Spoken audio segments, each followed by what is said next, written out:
UK and French authorities are braced for a massive surge in small boat arrivals, with largely good weather in the Channel over the next fortnight.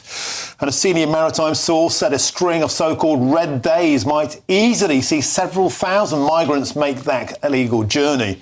Now, it could take the number of small boat migrants so far this year to more than 20,000. And let's remind ourselves what turned into something of an epic bun fight today at PMQs on this very issue. He was the man at the heart of the Home Office when immigration soared. We lost control of our borders and spent £700 million of taxpayers' money on persuading just 4 volunteers to be removed from Rwanda. I take no lectures. If she wants to find out who's lost control of our borders, I suggest she looks to her immediate right. So far this year, 2025 has been the worst year in history for illegal immigrants crossing the Channel. That is on her watch. That is down to her government. They lost control of our borders. We're getting control of our borders. He needs to apologise. I don't see how she has the brass neck to claim she's got it under control. When the numbers crossing the Channel this year are the highest in history. Yeah, the great immigration blame game. Let's discuss that now, because I'm joined in the studio by GB News' political correspondent Catherine Forster, who was at that PMQ today, as was GB News' senior political commentator Nigel and also was there the Reform UK MP for Ashfield, Lee Anderson. Welcome to you all. Catherine, let's start with what I think was just an unholy bun fight of two political parties that in 15 years have both singularly failed to get on top of this crisis. Exactly. We've swapped one slogan, stop the boats, for another slogan, smash the gangs. And meanwhile, crossings over 17,000 this year. That's up, I think, 47% on the same period last year. It was very bad-tempered, and I thought it was interesting how the Shadow Home Secretary tied what's happening in the Channel to national security. He said, is this now a crisis of public safety? Looking at the fact that we now know that some people who have come here, claimed asylum, have committed crimes, thinking about the rape gangs specifically. That's something that I raised with the Prime Minister a couple of weeks ago, said part of keeping us safe is not just spending money on supporting Ukraine, but controlling who is coming into the country. And at the lobby briefing yesterday, I felt like it was sort of in a parallel universe because the Prime Minister's official spokesman was saying over and over again, the days of us being a soft touch are over and we are leading the world on this. But sure, the government are doing lots and lots and lots of things on this, but at the moment, look at the numbers. Lee Anderson, it sometimes feels like we're in a parallel universe. You know, you've got a government saying we're leading the world, we're smashing the gangs, or we're stopping the boats, or whatever it is, and the evidence before our own eyes of the armada of boats coming over is getting worse and worse and worse. And meanwhile, they're simply squabbling about who's the worst offender in Parliament. It's an embarrassment. It is an embarrassment, Martin, and Sir Keir Starmer is not smashing the gangs, he's smashing all sorts of records. That's what he's doing. As Catherine just said, I think it was up 40% this year already. And people looking at that today, PMQ today, will be looking at it, scratching their head and thinking, you know, for goodness sake, stop falling out, just get it sorted. And as you said, I mean, there was 2,000 migrants in the past 8 or 9 days who have come over the Channel. We're going to have these red days. I could see a day where we get 2,000 coming in one go. And it's all well and good. But hang on, Lee, you haven't got anything to actually stop this happening. That at the moment, I agree, it's appalling the number of people who are coming across at the moment. Probably this will be a record year. But no one has come up with an absolute way of stopping it. Certainly Reform hasn't. At least the French have got their new maritime rules. You've not been paying attention to anything Reform UK. Well, I have. Well, none of it works. The trouble is that nothing actually works. No, but just pertaining the boats back to government and the previous government have not had the political will or the backbone to get stuck into this and do something positive. We proved, I think it was about just before Christmas or just after Christmas, we actually picked up a full boat of illegal migrants and we took it back to France and they took them to hospital because I think a couple had fell in the water. So we can return them to France. It takes political will and courage. And it's about time they put the Navy in the Channel, turn these boats back, pick them up, take them back to France. And if it causes a standoff, I'm not bothered, Nigel, because I'm telling you what. But it's not the standoff. The first thing you will have is if you start sending destroyers into the English Channel to stop inflatables that are no bigger than kids' paddling pools, an awful lot of people will end up drowning. The people in this country are furious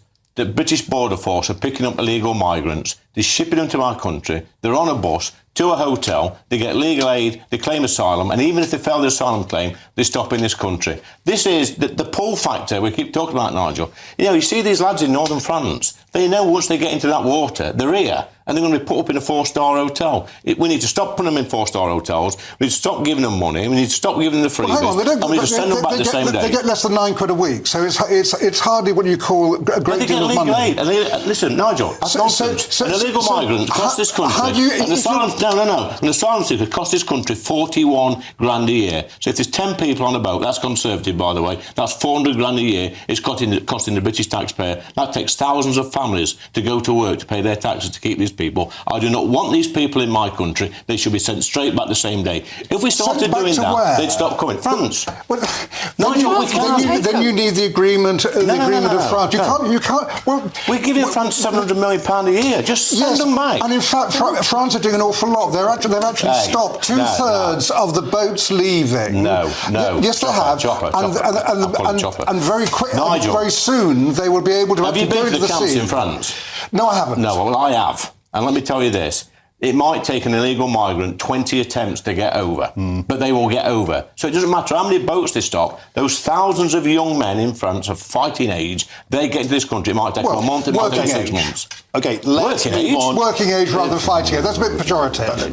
That's really semantics. Let's move on to another point that came up, obviously, huge story this week. I haven't had your take on this yet, Lee Anderson.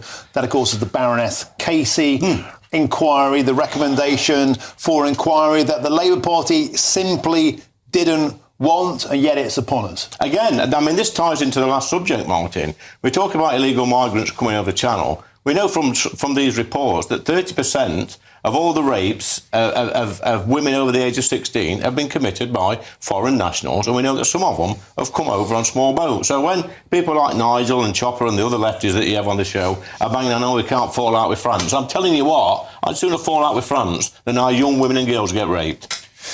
It's a fair point. It's a fair point. Baroness Casey herself did mention there is clearly an overlap of people coming to the country illegally. We don't know their criminal records. We don't know who they are. And it exacerbates the small boats crisis, Catherine Forster, if we feel that women's safety is being compromised at our borders because of a lack of total control and the lack of political will. Yes, exactly, because we do not know who these people are. And what you said about pull factors, I mean, at the risk of sounding like a geography lesson, there are so many incentives to come here, because if you come here, the rate of asylum applications being approved is very, very high compared to other countries. You get to stay, you get put up. A lot of people are working illegally. We've got no ID cards. I do wonder, although that will be very unpopular with lots of people, ultimately, is that where we are going to end up heading? Because without a deterrent, I asked the Prime Minister's spokesman yesterday, without a deterrent, if you get here and you are allowed to stay, why would many hundreds of thousands of people not come? We're very lucky here. There's tons of people would love to come here. And I don't think any amount of trying to smash the gangs in itself is going to be sufficient. And it's a problem that simply is not only not going away, it's getting worse and worse and worse. Let's have a bit of fun now. Let's lighten the mood, because that was fun. It was fun. Yeah. But this list of sexiest politicians in the country, Lee Anderson, you were very, very quick to send this through this morning, and I wonder why. You're on the list. You've made a list of Britain's sexiest MPs. Can we get the list on the screen? It's not April the 1st, I assure you. Here is the list of sexiest politicians in the UK for the men. It is topped by Nigel Farage, the Reform UK leader, getting 21% of the vote. Let's get the list up, please. Next up, there it is. Robert Jenrick in second place, James Cleverly in third, Dan Aldridge from Labour in 4th position. Then it's James McMurdoch, Darren Jones, Lee Anderson on that list. And for the sexiest female politicians, Angela Rayner, Sarah Pochin, Reform UK, Suella Braverman and Jade Botterill of the Labour Party. Lee Anderson, who did this poll and what on earth have they been drinking? Well, I think Stevie Wonder's done this poll, but I think seriously, I'm looking at those names on there, Martin. I think all those above me have been on the Ozempic pen, so I think for next year I would have some fat jabs and I should be topping that. And now Nigel Farage have got the I'll never know. But I will say this. When this list came out today, Richard Tice was furious because he wasn't on there. I've told him it's work in progress, so he's going to have some cosmetic stuff done. But funnily enough, I've seen another list just underneath that, which is not on the screen, with there's Chopper and Nigel Nelson on there, and they're actually above Richard Tice on the list for being political commentators. That shows the standard of judging in this competition. On a serious point, like where did this poll come from? I've no idea, Martin. Did you make it up? No, I seen it on X this morning. Somebody sent it me. I mean, I didn't notice. I mean, Nigel shown it intimately earlier on. He was quite happy that he was top of the list, and I thought, I mean, who's done this? It must have fixed the numbers or something like that. But I'm happy to be on there.